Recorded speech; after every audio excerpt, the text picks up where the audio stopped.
ٹمٹما رہا تھا۔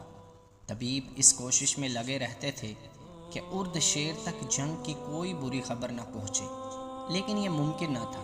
وہ جب بولتا تھا تو یہی بولتا تھا کہ آگے کی کیا خبر ہے۔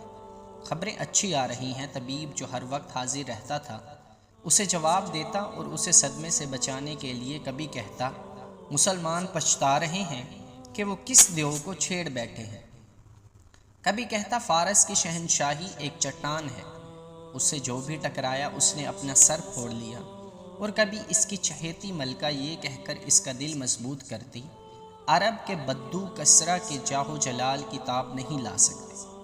ان تسلیوں اور ان حوصلہ افزا الفاظ کا کسرا اردشیر پر دوائیوں کی طرح یہی اثر ہوتا۔ اس کی خاموشی نہ ٹوٹ سکی اور اس کے چہرے پر اداسیوں کی پرچھائیاں کم ہونے کی بجائے گہری ہوتی گئی۔ اس کی من پسند رقاصہ نے اس کے سامنے